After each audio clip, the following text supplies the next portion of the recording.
Hey folks, this is Jesse Cope back with another episode of the American Soul Podcast. Hope y'all are doing well, wherever y'all are, whatever y'all are up to today. Whether you're doing laundry or dishes at home, or vacuuming, or working in the garden, or driving up and down the road, conference period, lunch break, getting ready in the morning, or going to sleep in the evening. Hopefully not that this puts you to sleep, but I sure do appreciate y'all joining me, giving me a little bit of your time. I will try to use it wisely. And for those of y'all that continue to share the podcast and to help it to grow, as it seems to keep doing, thank you so much. Incredibly humbled and grateful for it. And I guess that's about it. We'll get going. Take one of our little walks today. Had two puppy dogs. They have gone elsewhere, I think, to get away from the heat. The sound of the cicadas in the background, my wife always says, that's how you know it's really hot, when you hear them. And you can definitely hear them these days. We're going to, I don't think I have anything else I was trying to think about the garden real quick.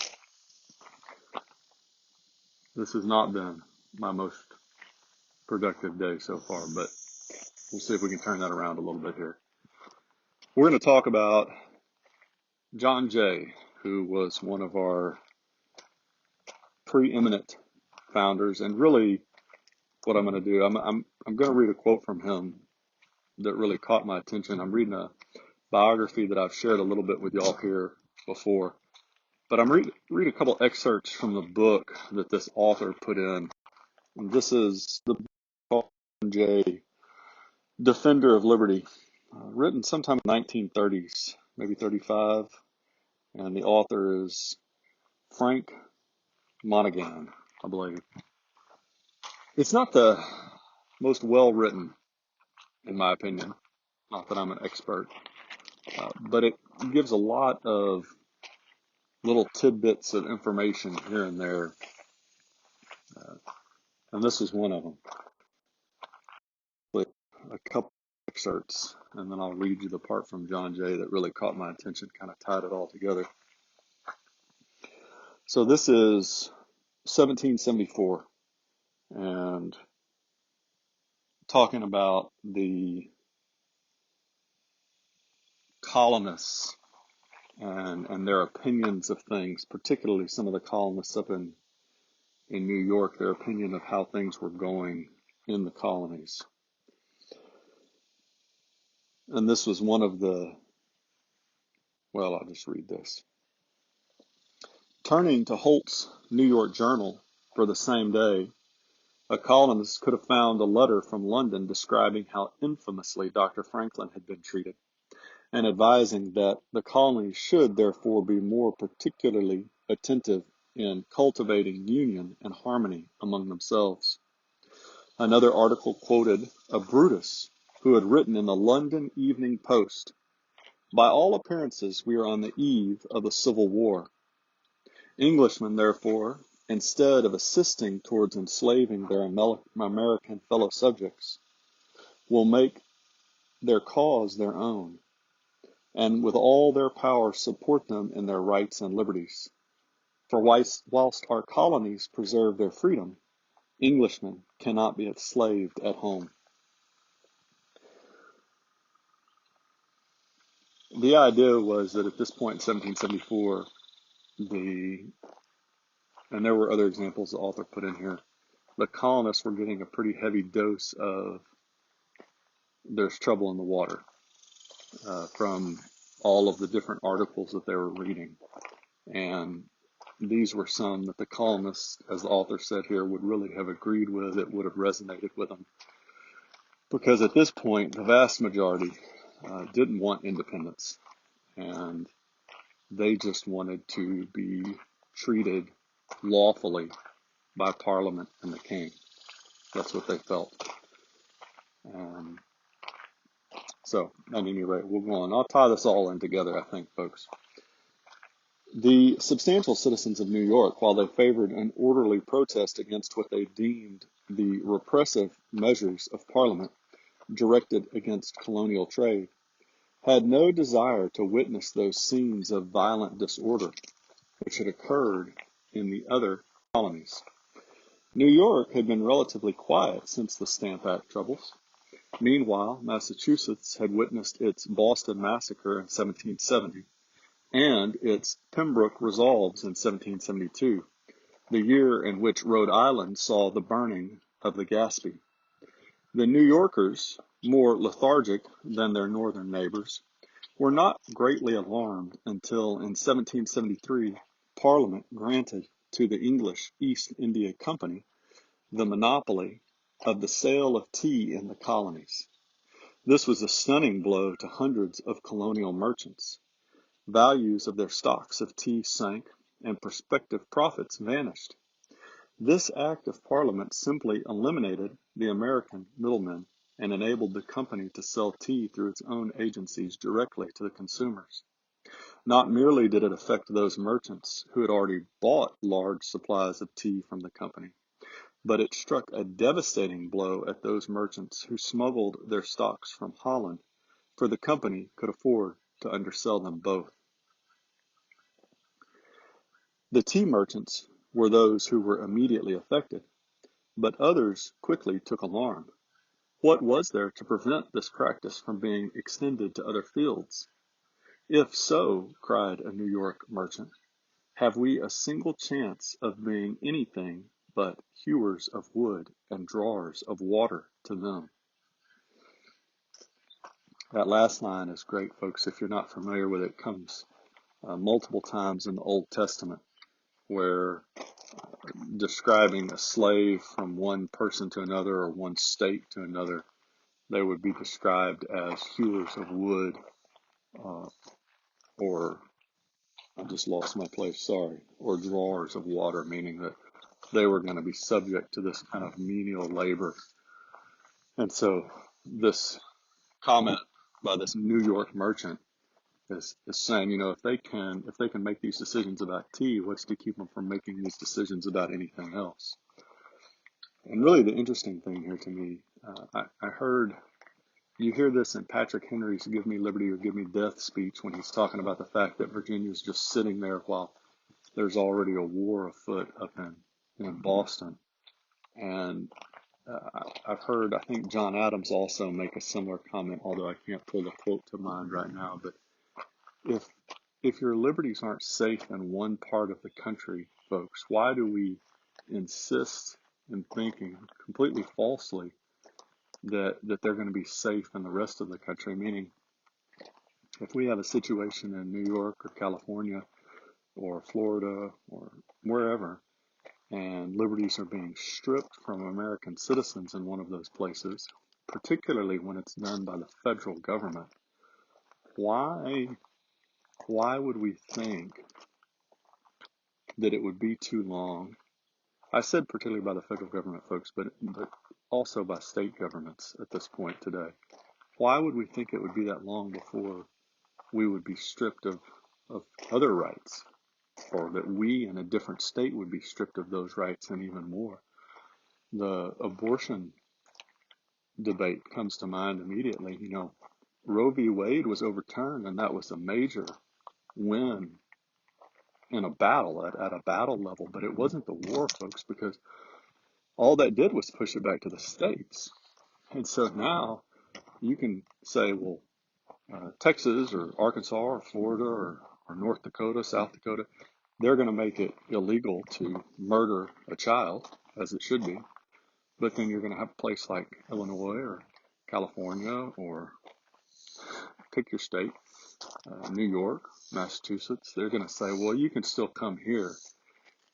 If a child doesn't have a right to life in one state, how long do we really think it's going to be until that's pushed again over other states? If you can still take life, which is the first inalienable right out of the Declaration of Independence, if you can take that away at will, how long do we really think it's going to be until that's stretched to take away our right to life and maybe at a different stage in life, until the elderly, until some state decides, well, these elderly people, they're really a drain on the system. We really don't want them around, and they're really not useful at all. So we're just going to go ahead and get rid of them. And does this not strike us as just a more dressed up version of what the Nazis did with the Jews? Well, those people, they're unwanted. They're the deplorables. They're the bad parts of society. So we're just going to go ahead and get rid of them. And then going back to this biography on John Jay, the author, as the protests got more violent, Jay disapproved of these violent protests, but at this particular time he was more concerned with his approaching marriage. He was about to get married in 1774. Few people seriously considered the possibility of war with Great Britain. Were not these protests of the colonists designed to reassert and maintain the sacred rights of Englishmen? Jay was not disturbed. This was before John Jay really got involved in politics. Just go ahead and read the rest of this. Jay was not disturbed. He had been but little interested in the politics of the province, and neither he nor his immediate family was directly touched by the company monopoly. In the month of April 1774, much pleased with his share of the attentions of Providence, of God, he looked forward to a happy domestic life, to the fulfillment of the early promise of his legal career, and to a judgeship in the inferior court of common pleas. Yet within a month, circumstances were to launch him into politics and statecraft. Within a year, the moot, the social club, and the dancing assemblies that he had been a part of as a younger man were to disappear. The turbulent years that followed sent many of his friends into unwelcome exile and made him a patriot leader in a great civil war. Years later, in letters to old friends, he wistfully evoked memories of the halcyon days of their youth. A recollection, Van Schack replied, one of his friends from youth, of those happy scenes of our clubs, our moots, and our Broadway evenings fills me with pleasing, melancholy reflections. Humus Taurus Fut Ilium, if I said that right. It's Latin. It's translated, we used to be Trojans. There once was a Troy. I read this little bit, folks, because I think there's so many of us. And I talk about this on a podcast. For those of y'all that listen frequently, quite often. I think we have a war coming here because, President Coolidge said, I was talking just this morning with someone about this, and Coolidge said that if we don't have those core values, that the republic will cease to exist. And we don't have this shared group of core values. We don't have to agree on everything. Y'all are not going to agree with everything that I say on this podcast, not even to mention the fact that I'm going to make some mistakes. And when you let me know about those, then I'll correct them. I'm definitely not perfect, as I say. I can point you to the one man that was, the only man that ever was, Jesus Christ. But we're not going to agree on everything, but we have to have a core set, a foundational set of values that hold us together as a nation. And then we can disagree on all the lesser issues. The problem today, folks, is we don't have that core set anymore. We don't have those foundational. We have a significant minority, growing, some would argue, of American citizens that hate and have for decades. This has been building for decades, folks. This is not a problem that's cropped up because Trump is no longer president or because Biden is president. If anything, we're just seeing what has been laying underneath for a while. These people that truly despise America, because you can't love America if you don't love her founding principles. We're going to do a little podcast series a couple of weeks from now, maybe sooner. We'll see. But on this, on what those core values are and what it really means to love America. But I can't help but think here too, folks, that about about Noah and the flood and God, the words out of the Bible talking about how people were, they were dancing and partying and having a great time, and they were given in marriage and being given in marriage, and it was just, everything was great right up until the very day of the flood. And this same gentleman that I was talking to earlier made this comment. I'm going to paraphrase because I can't remember his exact words, but it was spot on.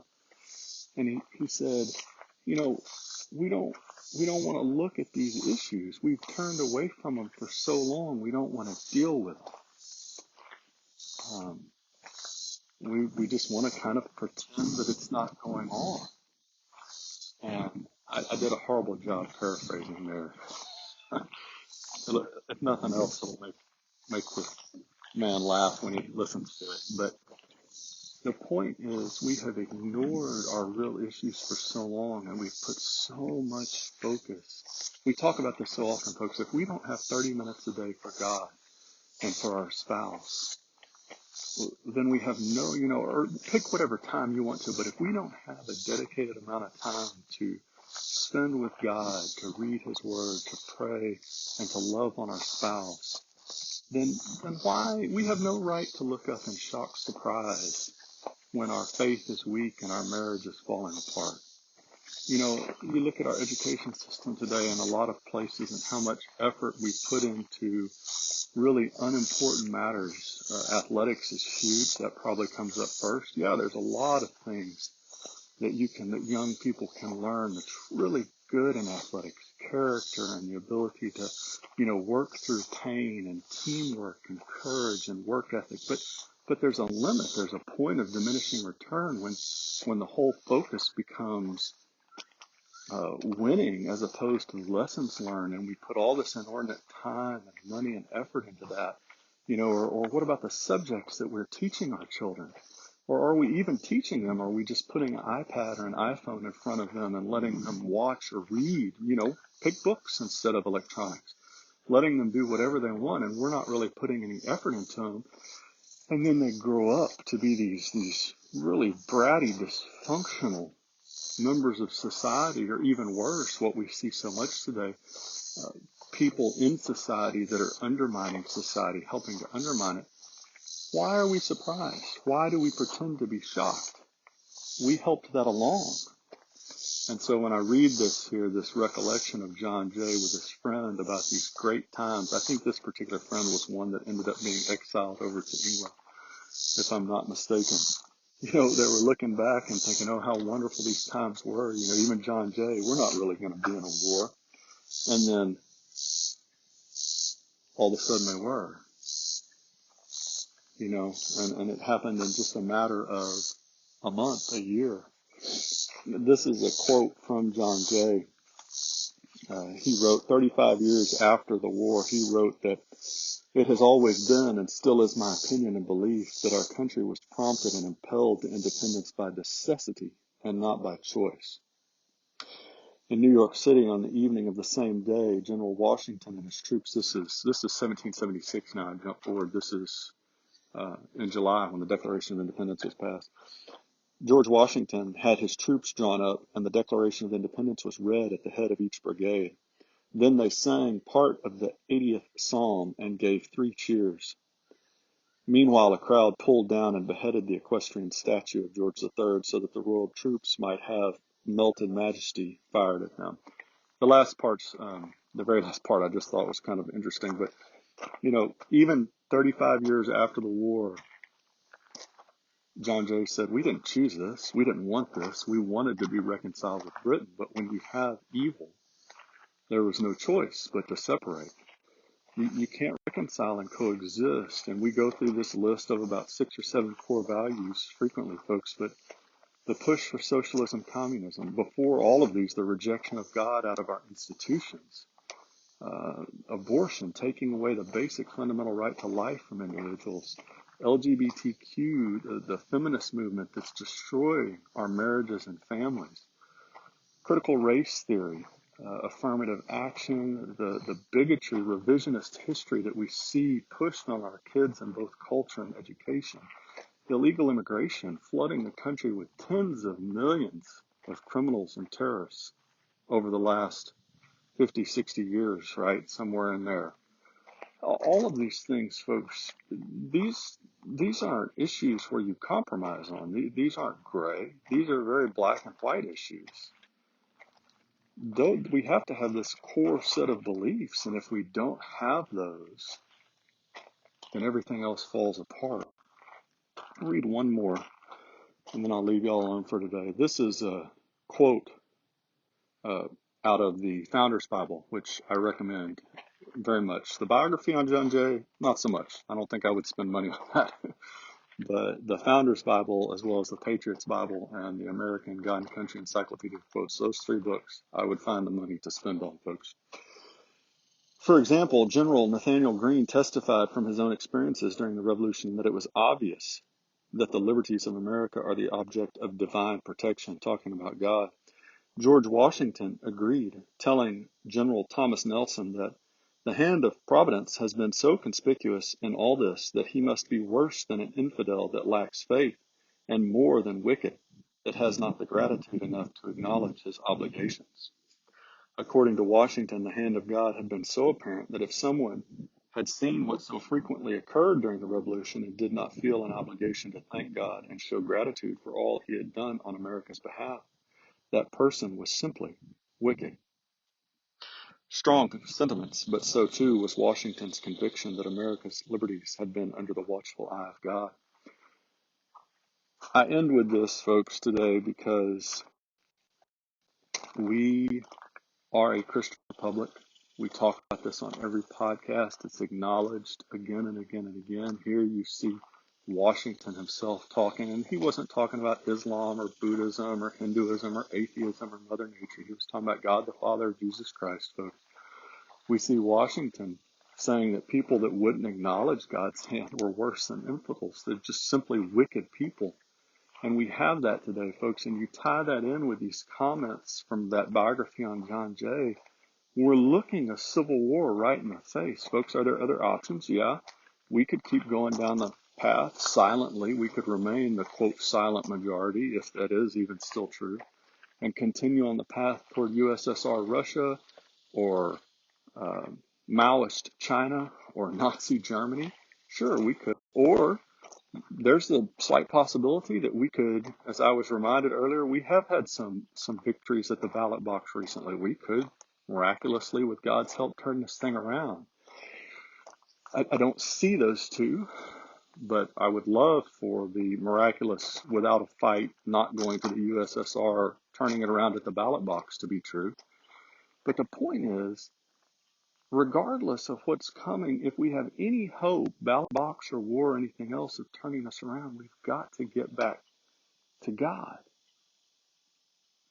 And we've got to open our eyes and see what's before us and quit sticking our head in the sand like the ostrich, right? So just food for thought today. I sure do appreciate y'all joining me. I'm sorry I ran a little over here, but thank y'all for sticking with me. Hope y'all got something out of it. And God bless y'all. God bless your families. God bless America. We'll talk to y'all again real soon. Looking forward to it.